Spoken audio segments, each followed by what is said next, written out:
Welcome back to Extension Connection. This is Chandra Zeman-Belinsky. I'm the Family and Consumer Sciences Agent from Burleigh County, joined here with Kelsey Sheldon. She is our hort expert in the office. And then we have Shania Brooks, the FCS intern. She's helping me out this summer, and I'm super glad to have her. So, hi, everybody. This week we're going to talk about, Kelsey has a great subject that we're going to start the show off with on tree damage, and I think it's totally applicable. Yep. We've had a lot of storms lately. Yep. So last night we had another one come through, so I thought I would just talk about kind of some first aid after storms and then kind of move into how and some questions to ask yourself when assessing tree damage. So, a lot of places have experienced some hail, some wind, and so some of your gardens out there might be looking a little tattered and bent after the storms, but the most important thing to be doing now is to monitor them over the next week and see how they recover. We're still pretty early in the season that if you do lose something, you got time to replant many of the flowers and vegetables out there. But when looking at flowers and vegetables, assessing that storm damage, you are going to want to trim off any shredded leaves. Like I said, reassess the situation a week from that storm or the damage has occurred. Plants that show new growth will be saved, or they can be saved, I guess I should say. Lightly fertilize, that will help after to kind of promote that recovery. And then plants that fail in that next week to show any new growth, you should probably go ahead and replace them. One thing to know, any growing points of the roots and leafy vegetables that are near the soil likely were able to withstand that hail, so they should bounce back. Another thing like corn, the growing point is near the soil surface, and until that stalk gets about 8 inches tall, you would probably be okay with that as well. Mm-hmm. So you're looking for new growth, that you're saying, pretty much. Yeah, right? You just want to see how within the next week how your plants come back. I looked at the 7-day forecast. We got a beautiful week ahead, and we do have some chances of some severe weather coming again, I think, on Friday, but overall, with the weather that's coming, you should be able to, make that assessment whether or not you need to pull them and replant or not. But kind of moving into trees and shrubs then, if you do currently have any broken or hanging branches, you want to remove them right away. It's best to use like a chisel or a sharp knife to smooth out the ragged edges of torn bark. We do not recommend to put any sealants on them. There's no real research that shows that they do anything. Just let your tree recover naturally and stuff. Hailstones can kind of create some wounds on the upper branches, and just know that these wounds are going to be susceptible to disease, and they can take several years to heal. So if you do have any fruit on your tree that has been bruised currently, go ahead and remove those as well. So that makes sense. Yeah, if you're an individual out there and you're kind of like, well, I don't really know how to assess my tree and stuff, just some questions kind of ask yourself, First off, other than the storm damage, is your tree basically healthy and vigorous? Because if it is, and it's not creating a hazard and didn't suffer major structural damage, it generally will recover. Another question to ask yourself, are the major limbs broken? If the larger is a broken limb, it is going to be harder for that tree to recover. And if a majority of the main branches are gone, the tree will have a little chance of surviving. So you got to ask yourself next, then, has the leader or that main branch been lost? If it has, again, you're probably going to want to go ahead and pull that tree and get something else. But if it hasn't been, you'll probably be all right. Kind of a percentage-wise to go out there and think about as far as looking at your tree, is at least 50% of the tree's branches still intact? That's kind of a good rule on the survivability of it. So if less than half of it is remaining, it may lose foliage and it might not produce as much foliage, but it should be all right. A lot of last few questions, like I said, if you're doing a self-assessment, go ahead and ask yourself, how big are the wounds where the branches have been broken or bark has been damaged? The larger the wound is in relation to the size of the limb, the less likely it is to heal. leaving the tree vulnerable to disease and pests. So a 2 to 3 inch wound on a 12-inch diameter limb will seal over with new bark within a couple of years. Last two questions are there remaining branches that can form a new branch on the structure? The remaining limbs will grow more vigorously as the tree tries to replace its missing foliages. So check if the branches are in place that can eventually fill out the appearance of the tree. And then last question, kind of ask yourself, is the tree of a desirable species for its location? The best decision may come to remove the tree if it's not seriously damaged, but if it's also in the wrong location, such as a potential tree to fall, close by a house or vehicles or something like that. So, if your damage is relatively slight, just like I said, prune out those broken branches, repair the torn bark or the rough edges, and let that tree begin its process of wound repair. A mature tree can usually survive the loss of one major limb. The broken branch should be pruned back to the trunk. In the following month, large wounds should be monitored closely, just showing any signs of decay. And then young trees can sustain quite a bit of damage and still recover quickly. So your biggest thing is you're going to have to wait and see. If you have some that, it's less than 50% and you're not really sure, get those broken branches out and give it time. I mean, that's the biggest thing. But if you have a lot of damage, then go ahead and get it removed right away. There you go. Okay, good. Well, we're going to take a break, and we'll be back with more about how to take care of your trees, your damaged trees through the storms.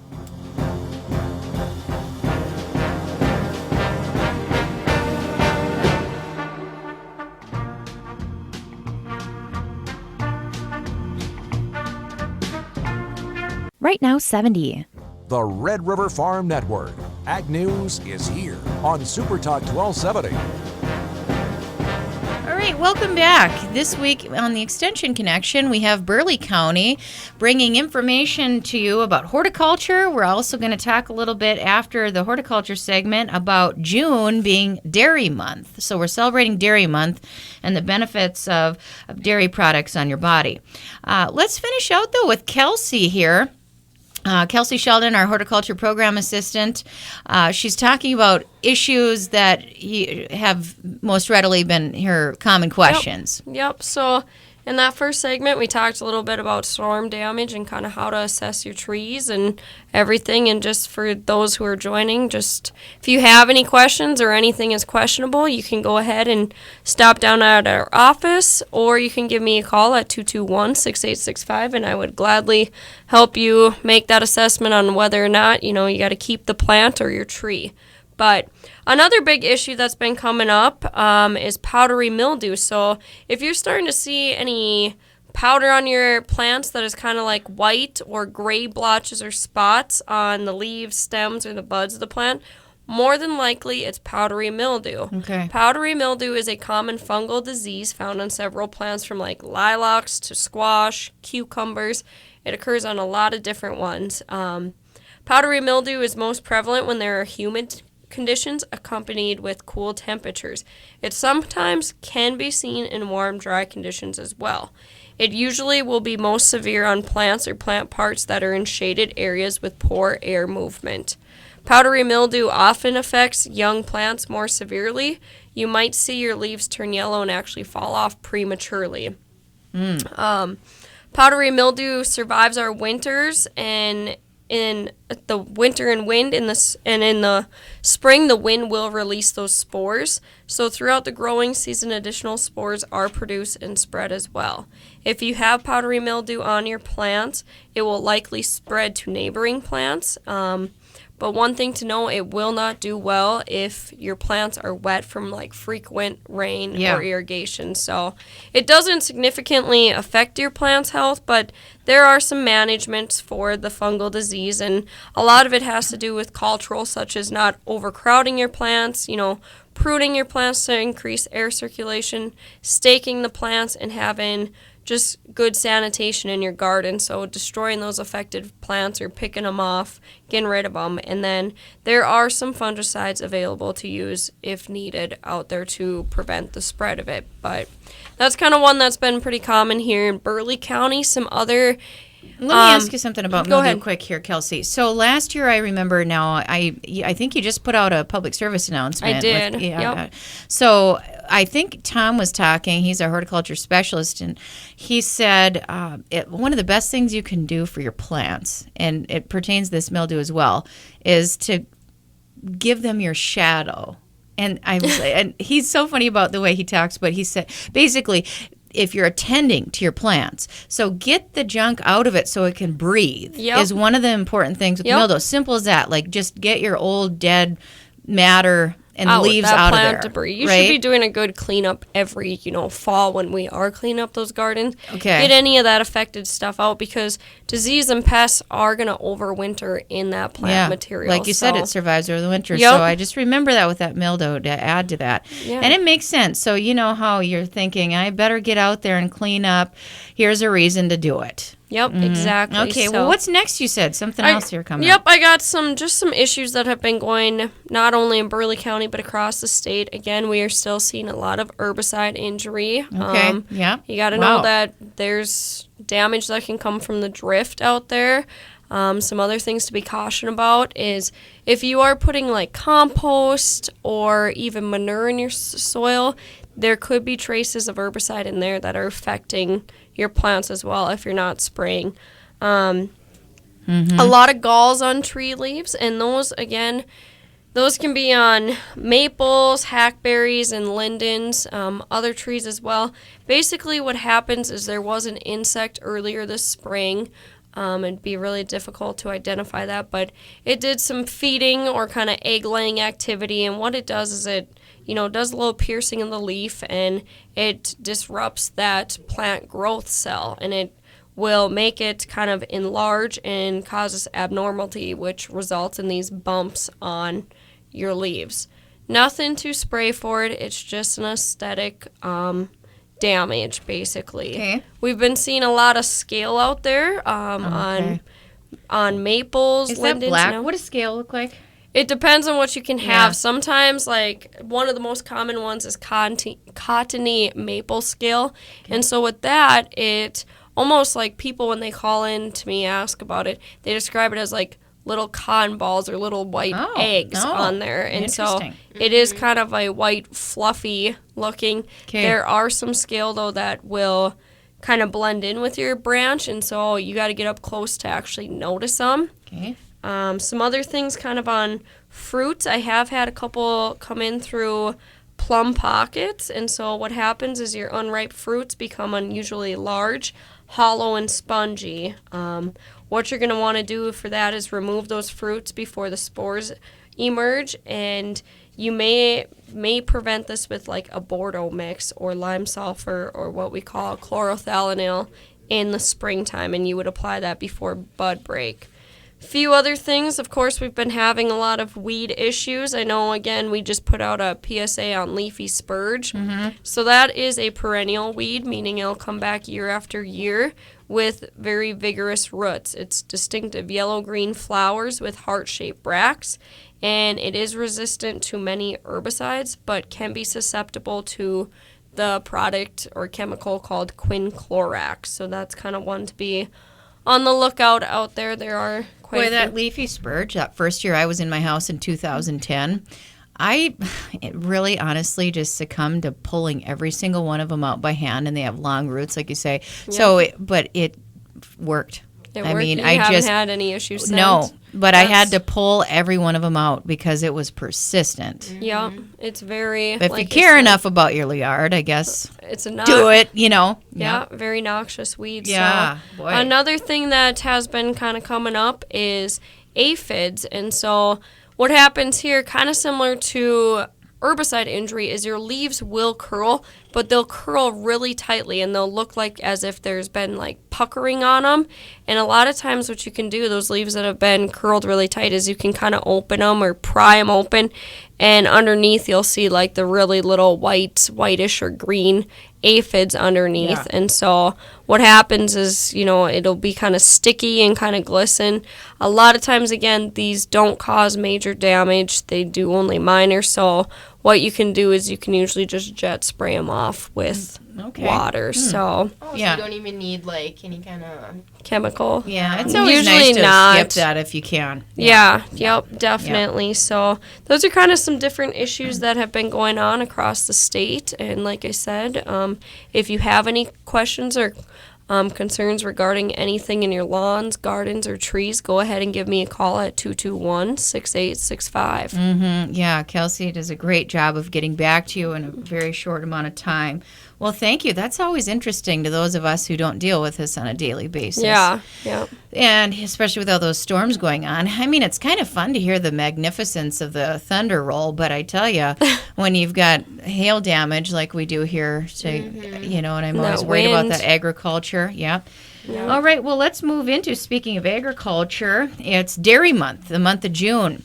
And, we want to introduce it as, hey, school's out. There's no more milk breaks. They still actually take snack breaks. And I was just in second grade this year in one of the Bismarck public schools. And, they take a snack break. They pack what they, their own lunch from home. Sometimes the school provides those snack. But it's neat to know that they are still doing that.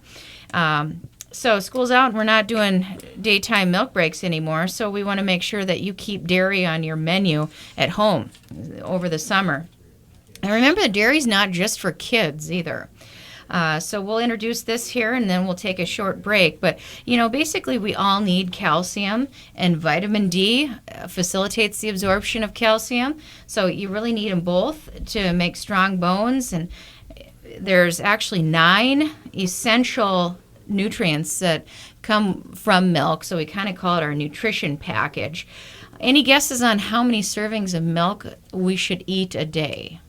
You guys, what do you think? 3? Yeah, I was going to say 3 too. Yep, you know what? It's 2 to 3, but we always say just pick 3. Yeah, 3. Mm-hmm. And then also, here's the big message about milk. If you don't remember anything else, it's 3 a day, and there's kind of 3 different kinds that are considered nutritionally savvy choices. So obviously, milk itself. Can you guess the other 2? I'm going to say cheese is one of them. Yeah, like a lower fat cheese, fat-free cheese. I'm going to say yogurt. And yogurt is the other one. Woo! You got it. So, that's the way to incorporate, especially those of you who are not able to consume milk.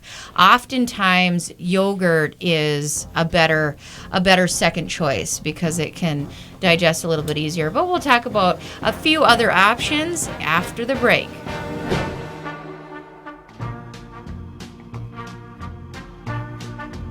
Right now, 70. On Twitter, Facebook, online, and YouTube.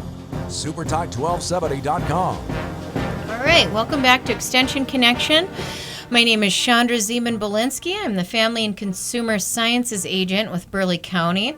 Joined here by Shania Brooks. She's the FCS intern that's helping me out this summer. Glad to have her. We also, in the first half of the show, heard from Kelsey Sheldon, our horticulture program assistant, talking about the issues that she's been hearing about and a little bit about tree damage. So that was the first half of the show. Now we're talking about, hey, June is Dairy Month and how to get just a few reasons why dairy is important in your diet and how to get it into your diet. Let's actually talk about, we were just before the break talking about milk, yogurt, and cheese, usually low-fat or fat-free cheese. And kind of the same thing with milk, actually. You can cut some of those unnecessary calories down by taking out some of the fat. Those are the ways to get milk and dairy into your diet. But why do we need dairy products? Usually this food group provides the significant portion of calcium in your diet. Calcium is super important for what in your body? Your bones. Your bones. Yep. You need them. Your bones absolutely are always changing. They're dynamic. They're never the same from day to day. They're always building or actually decreasing in mass sometimes. And so you need to replenish that nutritionally.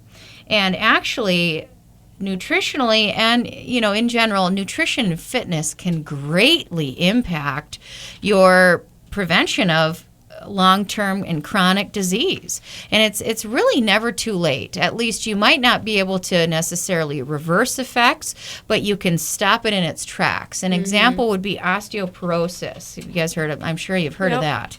And, probably all of us know a person or two with osteoporosis. And, that's one of the most common diseases that you hear about. We actually, there's a few others, too, that we could talk about today. I won't get into the details of it, but there's actually rickets, which is the softening of the bones, osteoporosis, which is actually your bones become porous, and then they become weak. And, I just think of like a wiffle ball. That's kind of how it looks under the microscope. Osteopenia refers to low bone density, and then we actually have osteogenesis. These are kind of the bone-related diseases. Osteogenesis refers to brittle bones, and so one of those in there is genetic. I'm not going to elaborate too much here on that, but the important thing is that a lot of these diseases you can really nearly prevent, not entirely. I'm not going to say that everything has some of them have intrinsic concerns that you're not going to be able to be in charge of. But if you're able to adjust your diet, you can have significant control over what kind of diseases that you develop chronically. Okay, so calcium. Calcium and vitamin D are the big two that you get from milk. Milk has how many essential vitamins and minerals did I say earlier? Nutrients? Okay, milk has nine different essential nutrients. So there's a lot more than just calcium and vitamin D. Actually, there's a few other nutrients. Can you think of anything else that you might get that are helpful to your bones that you might get from milk products? Potassium, one of them. Okay. Well, potassium is in there. It's which ones? Let me actually go this route. Which nutrients are important for building bones? Let me just rattle these off here. Vitamin K is very important. And this is one that you'll hear of when people are on blood thinners, that you have to be careful with the amount. So just remember that, you want to eat a consistent amount in your diet if you're on a blood thinner. But vitamin K is important for your bones. Also boron. Calcium, of course, vitamin D. Magnesium is the big one. Potassium's in there too, but it wasn't on the top of the mark here. So that magnesium and all of these kind of work synergistically. They help each other out to be absorbed into your body to be utilized by your bones. So kind of a little bit of the science there behind why you need nutrients. Let's talk about, and specifically calcium, let's talk about how much calcium you need, because it's really all about calcium. Actually, my sheet here says calcium, calcium, calcium as it pertains to bones. But, okay, for myself, I'm going to use my own demographic here, and I'm between the ages of 19 and 50, because that's the category of when you're between the age of 19 to 50, both male and female, you need 1,000 milligrams of calcium a day, which is interesting. Now, as soon as you get up into the 51 to 70 range and actually beyond, you're going to need about 1,200 milligrams, depending on your gender. Females actually need a little bit more than males do for calcium per day. But the highest amount, the age group that needs the most calcium are the 9 to 18-year-olds. They need 1,300 milligrams a day, which makes sense. This is when you're growing the most, or not necessarily the most. I guess when you're an infant, you grow pretty quickly, but this is where you need it. And actually, there's this fun little experiment you can, if you're a teacher out there, and you wanted to demonstrate to your classroom how much calcium is actually in your body at a time, there's a little demonstration. You can just take flour, regular white flour, and that would simulate the calcium in your body. And you can show that there's a quarter cup of, flour or calcium in your body when you're newborn. And then that all the way up to 11 cups when you're an adult. Kind of a neat little demonstration. Yeah. Now, like I said, if you were in the classroom, 6 to 7-year-olds have about 2 cups of calcium in their body. And 10-year-olds, about 3.5 cups. And then into high school, 15-year-olds have 7 cups. That's kind of the progression of the science that we know behind it. Okay, well, we've talked a little bit about the nutrients that benefit your bones, a little bit about, the diseases that come along with bone health, I guess you could say. Now, let's talk about how we can eat to better our body's situation as it pertains to both bone health and joint health. We're going to talk in the second segment here about joint health as well, since it's Dairy Month. For healthy bones, you might not be able to eat milk, right? We were talking at the break here, off air. Hey, not everybody can handle dairy. So what are your options? Okay, you can eat different types of milk. You can eat soy milk. It's the same amount per serving, so you want about 8 ounces per serving, so a cup. You can definitely consume almond milk. There's coconut milk out there. And some of them are then fortified to provide the same amount per serving of calcium. So basically, any type of milk that you're going to consume out there is going to have the same amount of calcium per serving. Sometimes you'll see fat-free, skim milk actually be fortified so it has a little bit more calcium per serving. That's usually the one that provides a little bit more if it's fortified. Fortified means that calcium is added in. It doesn't naturally exist. And remember that if it naturally exists, your body's more readily able to absorb it. So it's better to eat your nutrients than to take a supplement, to take a pill. Yeah. All right. So let's see here now. If you can't handle any drinkable dairy, leafy green vegetables are your next best source. They've got the vitamin K we talked about that you need. They definitely are a source of calcium. Actually, a couple other green vegetables, but one that comes to mind is broccoli. Broccoli is a pretty good source of calcium too. So broccoli and those green leafy vegetables. Back when I took at BSC a little yoga class, my first yoga class, it really got me on the bandwagon. I like it. And anybody that's heard me talk on the radio, I'm a food scientist. I like yoga. I talk about those two things a lot. This first yoga instructor said, you should eat a salad a day. A salad a day. She didn't elaborate on if it's dark green leafies, if it's iceberg, she didn't even get into it, which I appreciated. And it made me think, do I do that? And I think ever since I heard that, I try to get that in to my diet. One salad a day would help you. And if it's the green leafies and you add a little broccoli, you've got you've got chronic disease prevention right there is what you've got. So you're on the right track. Okay, let's see here now. Any other comments that you guys can think of about bone health? There's a couple. So let's talk about some of the diseases that come with bone health on top of osteoporosis. Actually, let's get into joints a little bit here. Arthritis. Arthritis is probably the biggest disease as it pertains to joints. Okay, kind of switching gears now. Joints, and I think Shania, she's got some stuff in front of her about joints. Joints are made of cartilage versus bones are made of the hard calcium substance.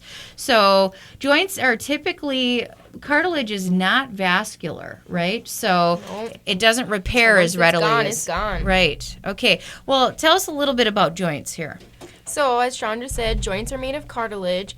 And joints are what is moving on your body. Your bones are your structure, but the joints are where you move. Right. And so even just like your normal wear and tear can cause joint injury. Yeah. And joints are also the cushion for your bones, so that cartilage is super important, and you want to maintain it the best you can. Right, you do, because like you said, once it's gone, it's gone. I mean, there's a tiny bit of vascularity there. Anybody that's ever hurt their knee or something like that and torn their meniscus, that's cartilage in there. And in my case, I did that in 2007, and I had repair surgery. And you know what? We were able to stitch that up, and there was just enough vascularity where it was able to heal repair. Yep. But that's kind of rare, is what they say. You know what? We're going to take a break here. We're going to get into how Dairy Month pertains to joint health. Right now, 66. Dave Ramsey is heard here. Super Talk 1270.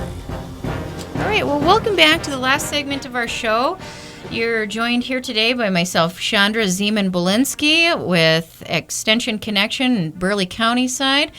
We have Kelsey Sheldon, our horticulture program assistant, and she talked a lot about what to do if your trees are damaged, you know, the storms that we've been having lately, and then some of the other problems, leafy spurge. What else did we talk about? Mildew? Yeah, talked about mildew, some galls, herbicide injury. Right. If you have any questions, as she said a couple times on the show, call her at 221-6865. Same thing, actually. You can reach us at the same number if you have any questions about, you know, what type of supplements you should be taking, because we're talking today about June is dairy month, and it's a good reminder as you discuss dairy, how to take care of your bones, how to take care of your joints. And you are able to do that pretty significantly through just diet and fitness. We left off at the last segment here talking about bone health. We just started getting into joints a little bit. So tell us again here what the common joint related diseases are, Shania. Yep, so your joints are made of cartilage, and one of the most common diseases or common joint diseases in the nation is arthritis. And so, like, if you just think, like, you know, everybody has arthritis. Everybody knows somebody that has arthritis. And there's actually two different types of arthritis. Main types, yeah. Yep. There's the rheumatoid arthritis, which is less common, and it affects about 1.3 million Americans. And the cause isn't necessarily unknown, but it is characterized by severe inflammation. And so with rheumatoid arthritis, you're always having inflammation. Your joints will often feel swollen and warm and stiff, especially in the morning. So somebody with rheumatoid arthritis will probably have a hard time getting out of bed and getting going.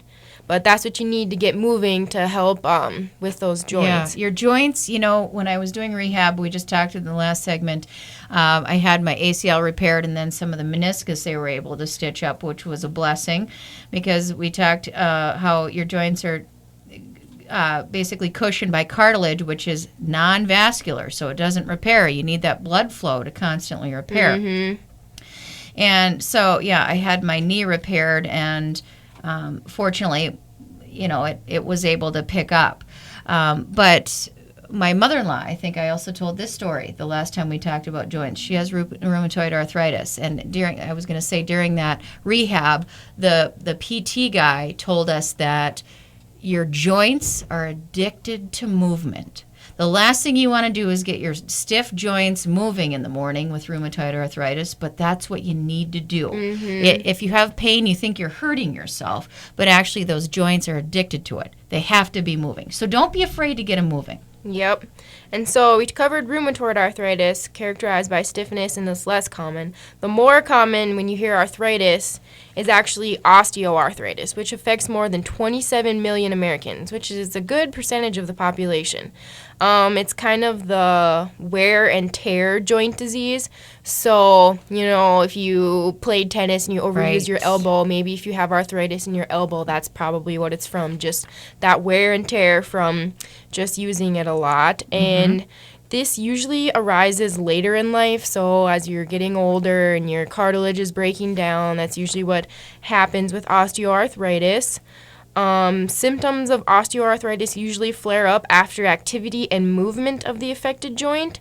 So if you're over exerting yourself, say running, when you know you have bad knees, that's probably kind of when osteoarthritis is gonna happen. And osteoarthritis can also have some bony growths. Right. That's the characteristic. That form on the affected joints, which makes it kind of a painful deal, as it can almost cut into your cartilage and just cause some irritation. Right. So usually, I mean, if you think of arthritis as it's in a nutshell, your joints are deteriorating. Yep. Your cartilage is leaving, which is your cushion, because of various reasons. And we've said it a couple times now, once it's gone, it's gone. So you really want to take care of it.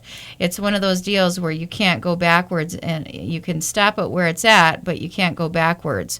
And that's kind of the same thing with bones. Do you know how old you are by the time your bones are pretty much done generating and growing? It's early 30s. Like 30s, yeah. So they say osteoporosis is actually a childhood disease. You don't know about it until later in life. But this is why we want to catch children and young adults with the knowledge of eating nutritionally, talking about Dairy Month, to eat to prevent this disease.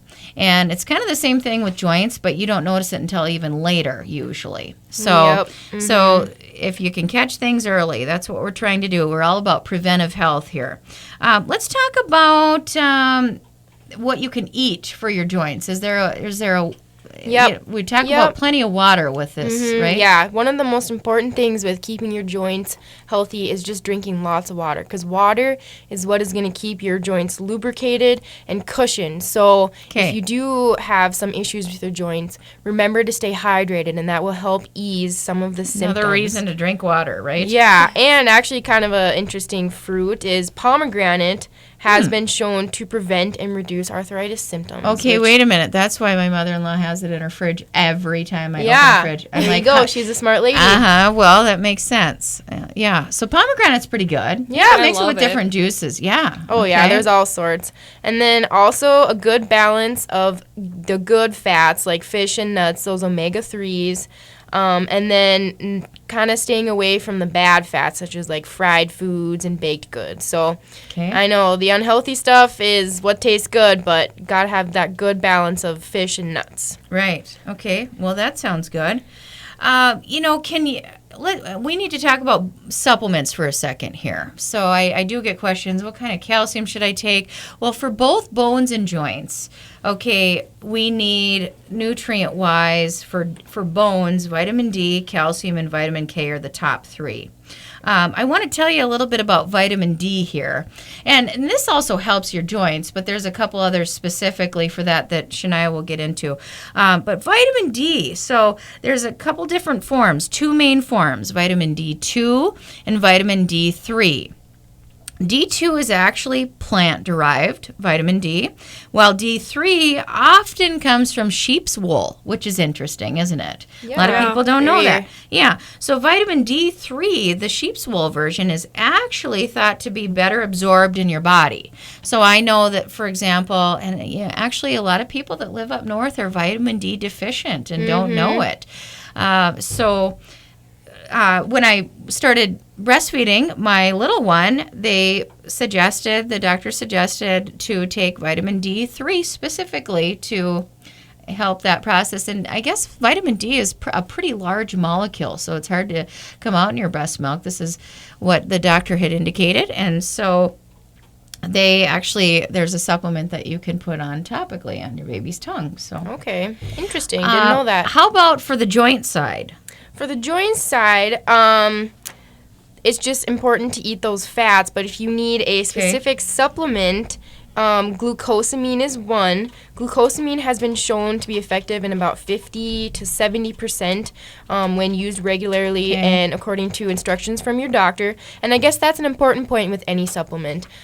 Just ask your doctor before and talk with your doctor and make sure that everything is good with if you're changing your supplements. Yeah, you definitely need to do that. Yep. So I've heard about glucosamine. Yeah. Yep, that's a good one. Hyaluronic acid is also another. It's actually a natural part of joints, and it's important for lubrication. Mm-hmm. So if you hear of somebody getting like an injection in their knee for their joint there, it's probably a hyaluronic acid injection, which just helps it keep it lubricated and working well. Right. Well, those are the top two for joints. That sounds good. Gals, I just want to know if you have any comments of upcoming programming here. We're at the end of our show today. I can share that we are doing a program called Nourishing Boomers, and we target 50-year-olds plus because it's still not too late at 50 years old to prevent chronic disease by good nutrition. We're teaching that at the Bismarck Senior Center. And this is the third Thursday of every month. This will go until April of 2017. So we just started it. And that's at 10 to 11. Like I said, the third Thursday of every month. This month we did talk about bone and joint health at that session. Next month we're going to talk about digestive system health and nourishing your digestive system. Let's see. We are also talking about in the fall starting a program of falls prevention. If you know somebody that has a tendency to fall and you don't want them to lose their independence, That will also start at the Bismarck Senior Center. If you have questions and want to get on our waiting list, it's 221-6865. And the last thing is, did you know that there are about a third of the people in our country have pre-diabetes? We have a diabetes prevention program that will also start in September, and I'd love to get you on the waiting list. If your doctor says, hey, look, your A1C blood sugar is a little too high and you're not sure where to turn, this is the program for you. All right, well, thanks for joining us this week on the Extension Connection with Burleigh County. Stay tuned next week with Morton County.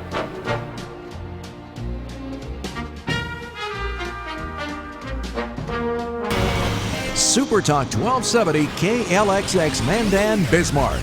Listen anytime, anywhere, online at supertalk1270.com.